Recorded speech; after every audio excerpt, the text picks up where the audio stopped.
है मेरा प्रिय पुत्र है। इसकी सुने। अभी तीनों को एक साथ देख रहे हैं ना आप? देख रहे हैं या नहीं? पिता वाणी दे रहा है आसमान से, ये मेरा प्रिय पुत्र है। पवित्र आत्मा कबूतर के समान आ रहा है और पुत्र पानी में खड़ा है। समझ में आ रहा है? यही चीज यूहन्ना उसके 14 अध्याय में हम देखते हैं। जब चेले लोगों ने ये क्वेश्चन किया कि पिता कहाँ है, पिता से हमें मिला दो या पिता को हमें दिखा दो, तो यीशु ने वहां पर उस शब्द को कहा है, जिसने मुझे देखा उसने पिता को देखा, क्योंकि पिता और मैं दोनों एक हैं।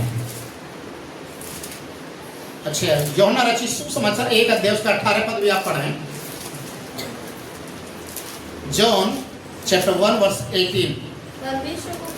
परमेश्वर को कभी किसी ने नहीं देखा, इकलौता पुत्र जो पिता की गोद में है, उसी ने उसे प्रकट किया। हालेलुया। पिता की गोद में जो पुत्र है उसने उसे प्रकट किया। कब प्रकट किया? जब यीशु इस दुनिया में जन्म लेकर आ चुका। हालेलुया। देखिए, अगर कुछ भी आपको डाउट है, समझ में नहीं आ रहा, पूछ सकते हैं। हम जो शब्द है हम, और उस हम को हम नए नियम में भी देखते हैं। ठीक है? पिता, पुत्र और पवित्र आत्मा, इसलिए उसे त्रिएक परमेश्वर बोला गया है। अब मनुष्य की सृष्टि के ऊपर हमारे हमने देखा 7वें पद में, उत्पत्ति 2 अध्याय उसके 7-8 पद को आप पढ़ते हैं तो वहां पर लिखा है, परमेश्वर ने भूमि की मिट्टी से एक इंसान का सृष्टि किया, अर्थात एक पुतले को बनाया। और उस पुतले को किसके समान बनाया? अपने समान। परमेश्वर के पास जो अंग हैं, याद रखें चीज को, परमेश्वर के पास जो अंग हैं वो सारे अंग किसको बनाए? मनुष्य को। अब परमेश्वर देखने में है, देख सकते हैं, सोच सकते हैं, काम कर सकते हैं, महसूस कर सकते हैं, उसको विवेक भी दिया। तो वो सारी चीजें आज इंसान के अंदर भी है। और बाइबल में क्या लिखा हुआ है कि उसके अंदर क्या डाल दिया? पढ़े, वहीं पर पढ़े। और यहोवा परमेश्वर ने आदम को भूमि की मिट्टी से रचा और उसके नथनों में जीवन का श्वास फूंक दिया और आदम जीवित प्राणी बन गया। ओके, उसके नथनों में जीवन का श्वास डाल दिया। जीवन का श्वास, इसे आज के समय में, इसे आज के समय में हम बोलते हैं प्राण प्रतिष्ठा।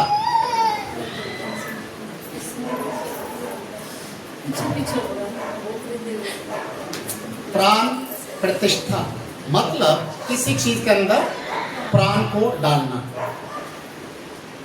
परमेश्वर ने एक पुतले को तैयार किया, मिट्टी से बनाया और उसके अंदर जीवन डाल दिया, और वो क्या हो गया?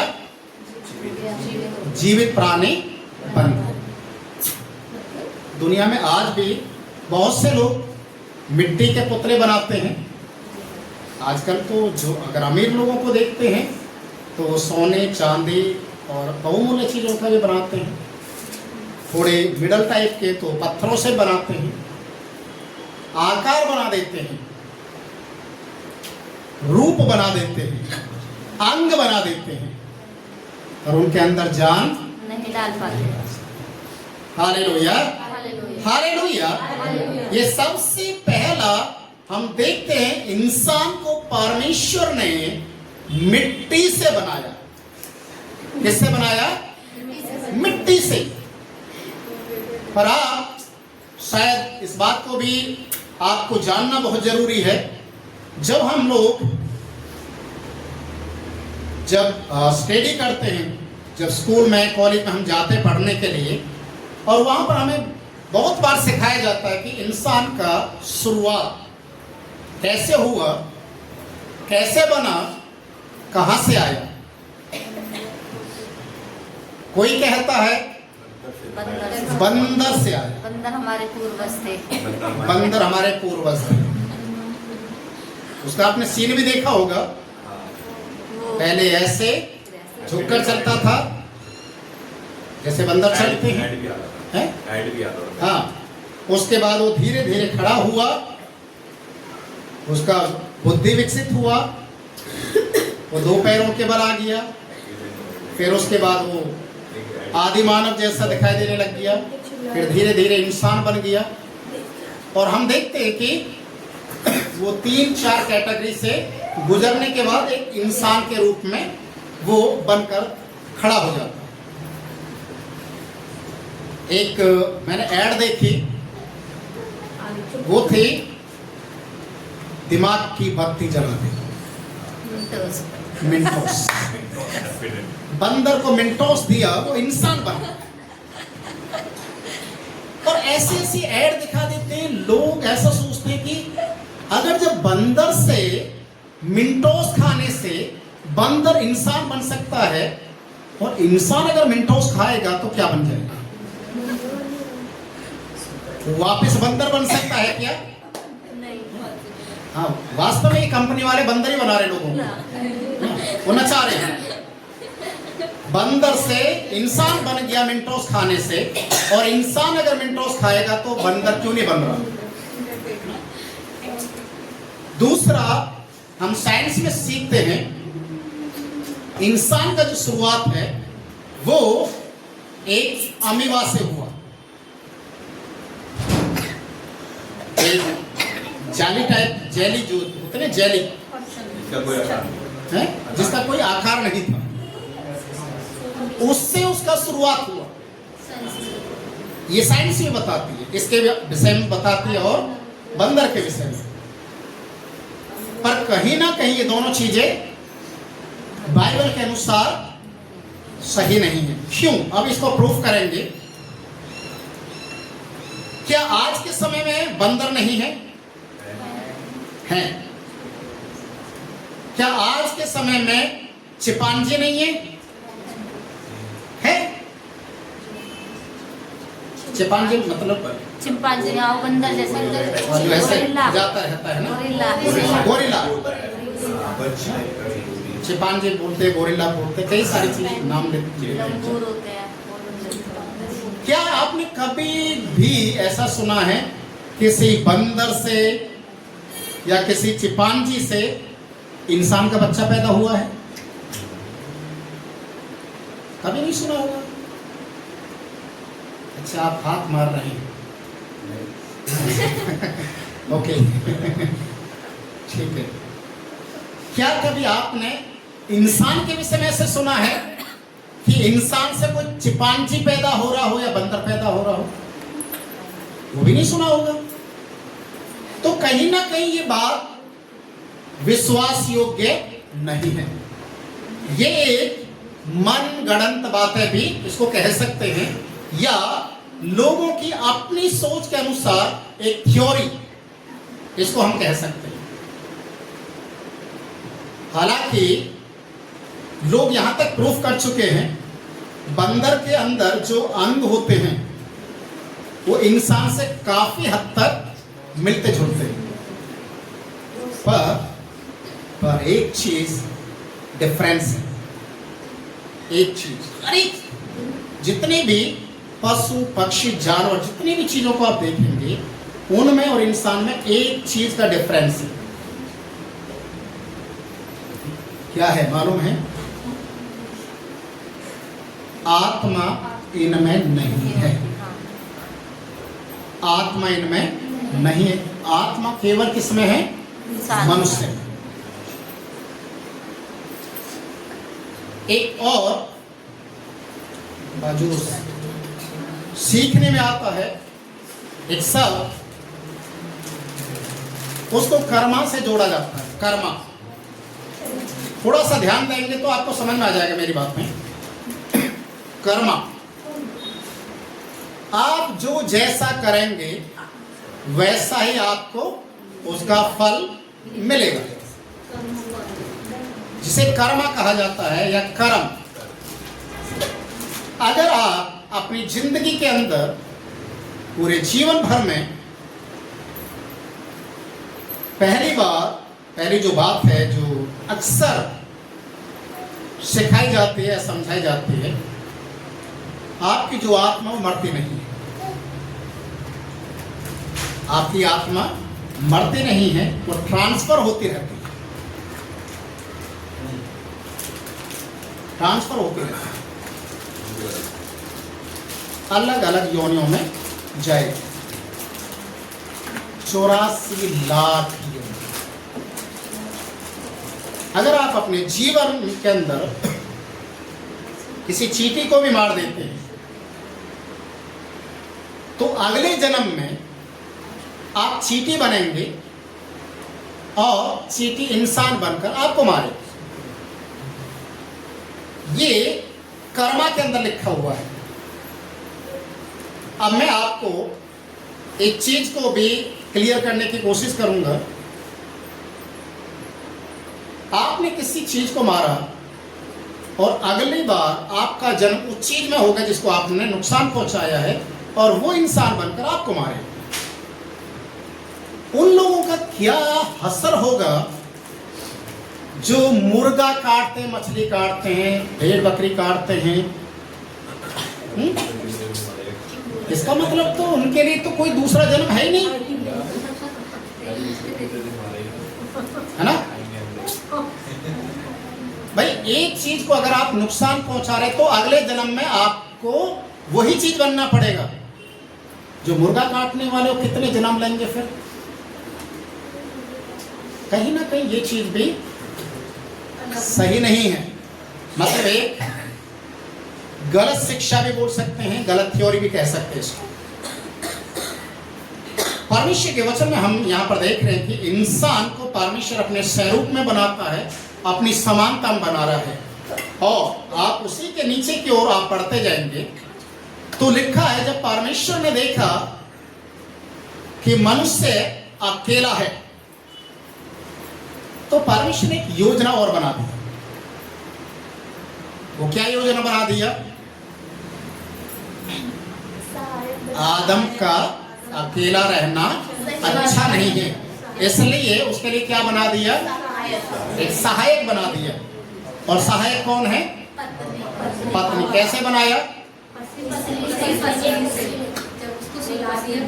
जब उसको सुला दिया, लिखा है ना बाइबल में, उसको सुला दिया, धीरे से उसके पसली को निकाला।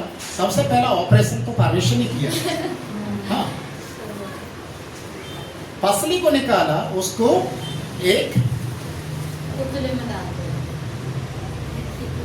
एक स्त्री बना दिया, आदम के समान दिखने वाली।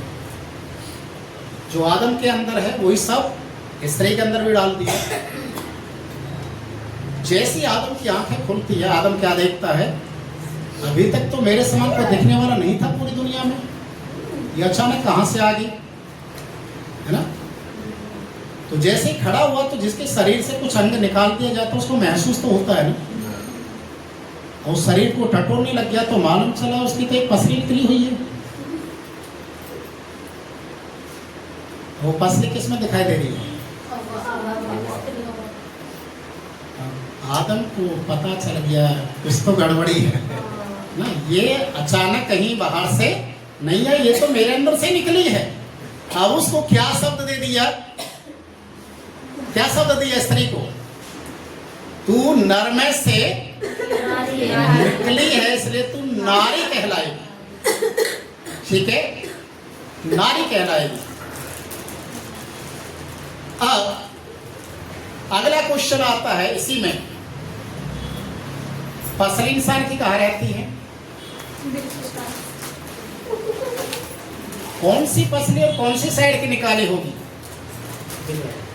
कभी आप एक्सरा करवाइए, कभी आप एक्सरा करवाइए, जहां टेलर, सुनिए, जहां टेलर जेब लगाता ना,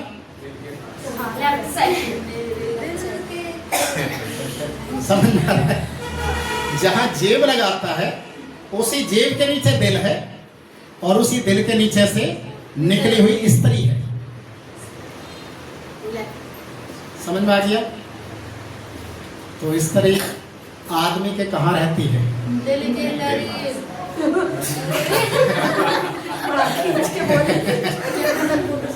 ओके, दिल के करीब रहती है, मतलब एक तरीके से दिल के पास रहती है। दिल की झरोखों में तुझको बैठा कर, गाना ये है ना, मैं पहले सुनता था, रखूंगा दिल के पास, मत हो मेरी जान उदास। तो कहने का मतलब जो स्त्री है वो कहां से निकली है? दिल के बिल्कुल करीब से। ऊपर से आजकल टेलर लोगों ने क्या कर दिया, ऊपर से जेब और लगा दिया। अब इस जेब के अंदर कुछ भी रखेगा, झांकेगा कौन उस जेब में? जो उसके नीचे बैठी हुई। हर एक स्त्री का, ओके, हर एक स्त्री का ध्यान कहाँ रहता मालूम है?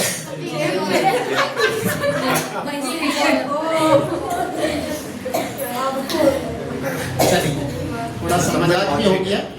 सब चीजों में लॉजिक है, हर एक चीज में, हर एक चीज में। देखिए परमेश्वर कितना समझदार है, कितना बुद्धिमान है। हकीकत में मैंने एक बार एक्सरा मैंने देखा, ये गिनी पसलियां इस साइड की पूरी, इस साइड की कम है, और वो भी वहीं दिल के करीब वाली गायब है। फिर मुझे याद आया मेरी औरत घर में ना वही है, वो जो यहाँ से भागी है ना। तो कहने का मतलब परमेश्वर ने उसे बनाकर आदम के सामने रख दिया। अब आदम उसको क्या बोल रहा है? ये मेरी हड्डी की हड्डी, मेरी मांस में का मांस है, इसलिए ये निकाली गई नारी है। हाँ, इंसान में से निकाली हुई एक नारी है, नर में से निकाली गई। नर में से निकाली। ठीक है। कभी कभी मुझे याद आ रहा है, नर जब शब्द आता है तो कभी कभी लोग बहुत गुस्से में जब बातचीत करते हैं तो बोलते हैं तेरे नर में हाथ डाल के निकाल देंगे। गुस्से में बोलते हैं, वो नर वही है वो। ओके। तो ये कई सारे लॉजिक है। जब आपको ओके, लिसन लिसन लिसन, देखिए ऑनलाइन बहुत सारे लोग जुड़ रहे हैं, शायद वो हंस रहे होंगे वो भी। तो ये एक सत्य है, और परमेश्वर ने इन दोनों को एक आशीर्वाद दे दिया। अब क्या आशीर्वाद दिया? आदम और हव्वा को क्या आशीर्वाद मिला? फूलो, फलो, पृथ्वी पर फैल जाओ, ये एक आशीर्वाद मिल गया। अब इसी आशीर्वाद के अंदर में भी बहुत बड़ा एक लॉजिक है, जो हम आने वाले समय में सीखेंगे, उसको भी बहुत बड़ा है।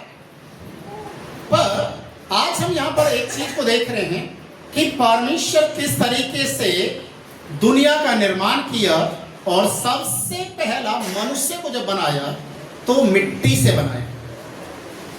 आज इस मिट्टी के पात्र के अंदर, इस मिट्टी के पात्र के अंदर परमेश्वर ने एक असीम सामर्थ को रख छोड़ा है। दूसरा कुरिन्थियों 4 अध्याय उसका 7 पद आप पढ़ें। 2 कुरिन्थियन चैप्टर 4 वर्स 7। परंतु हमारे पास वह धन मिट्टी के बर्तनों में रखा है कि ये असीम सामर्थ हमारी ओर से नहीं वरन परमेश्वर ही की ओर से है। हाँ, ये देखिए यहाँ पर पौलुस उस असीम सामर्थ के विषय में बातचीत कर रहा है कि इस मिट्टी के बर्तन में ये रख छोड़ा है, और ये मिट्टी का बर्तन कौन है? इंसान। समझ में आ गया? मिट्टी का बर्तन कौन है? इंसान। और इस मिट्टी के बर्तन के अंदर क्या रखा है? असीम सामर्थ। मतलब अपनी आत्मा का अंश या आत्मा। मैं एक उदाहरण देकर इसको समाप्त करूं क्योंकि टाइम ज्यादा हो जाएगा। एक बार एक सर्च किया गया और इसके ऊपर जो आप शायद गूगल पे मेरे विचार से हो गए एक्सपेरिमेंट इसको कह सकते हैं कि इंसान में आत्मा होती और जानवर में नहीं होती, उसे कैसे क्लियर किया जाए। बड़े बड़े साइंटिस्ट लोग इकट्ठे हुए और सब लोग एक ही बात पर सहमति को जताए कि इस रहस्य के ऊपर से पर्दा को उठाया जाए। तो उन्होंने कांच के 2 फ्रेम तैयार किए। कांच जो होता है ना, उसके कांच के 2 फ्रेम तैयार किए जिसमें हवा भी नहीं जा सकती। और उस समय एक कांच के फ्रेम के अंदर एक बिल्ली मरने वाली थी, उस बिल्ली को उसके अंदर लिटाया और एक इंसान मरने वाला था, एक कांच के फ्रेम में इंसान को लिटाया। अब सब लोग इंतजार करने लगे कि इन दोनों का मृत्यु कैसे होता है, आत्मा किस में है और किस में नहीं है, उसको क्लियर करने के लिए। तो देखा ये गया, बहुत सारे सीसीटीवी कैमरे लगा दिए और सब कंप्यूटराइज कर दिया, सब कुछ कंप्यूटर पे देख रहे हैं और बिल्कुल सामने बैठकर भी देख रहे हैं। तो क्या देखा गया, बिल्ली जब मरी तो कांच का फ्रेम जैसा था वैसे के वैसे ही रहा, पर जैसे इंसान मरा वो कांच का फ्रेम टूट गया। और ये एक्सपेरिमेंट जो किया गया, ये जितने भी लोग साइंस पढ़ने वाले हैं, ये मेरे विचार से उनको भी सिखाया जाता है। और ये पूरा जो सर्च है ये आप गूगल पे देख सकते हैं इसको। तब उनको ये चीज क्लियर हुआ कि आत्मा आप उसको वश में नहीं कर सकते। जब वो शरीर को छोड़ता है तो वो निकलता है इंसान में से और कहाँ जाता है। सबोपदेश की किताब में लिखा है इसके विषय में, जिसने उसको दिया है वो उसके पास पहुंच जाएगा। 12 अध्याय सबोपदेशक, उसका 7वां पद आप पढ़े जरा, 7 और 8। सबोपदेशक 12 का 7 और 8।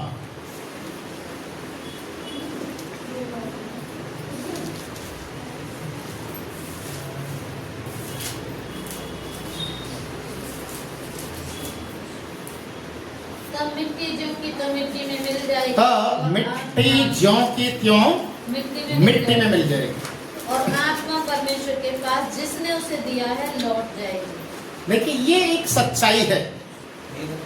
और इस चीज को, क्योंकि ये जितने भी साइंटिस्ट लोग बैठे हुए थे उनमें कितने लोग थे जो बाइबल को जानते थे, और उन्होंने इसी वचन को देखा कि इंसान मिट्टी का मिट्टी में ही मिल जाएगा और हर एक चीज, जितने भी पशु पक्षी जानवर ये सब मिट्टी में ही मिल जाते हैं, क्योंकि इनके अंदर शरीर और प्राण 2 चीजें होती हैं। प्राण लहू में बसता है और शरीर मिट्टी का है। पर इंसान के अंदर एक अलग से चीज है, वो है आत्मा। जब इस चीज को क्लियर किया गया तो मालूम चला मिट्टी मिट्टी में मिलती है और आत्मा कहाँ जाती है, परमेश्वर के पास, जिसने उसे दिया है उसके पास लौट जाती है। और जैसे ही व्यक्ति जब मरा तो कांच का फ्रेम इसलिए टूट गया क्योंकि वो आत्मा को नहीं रोकता।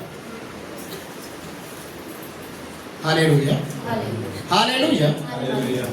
ये एक ऐसा सत्य है जो लोग आज भी अंधविश्वास से हटकर परमेश्वर के वचन को लोग ग्रहण करना और बाइबल के अंदर जो जो चीजें लिखी हुई हैं उन सारी चीजों को बाइबल साबित करते कि बाइबल ही एक सच्ची पुस्तक है, जिसमें इसमें जो कुछ लिखा हुआ है वो सब सत्य है। हालेलुया।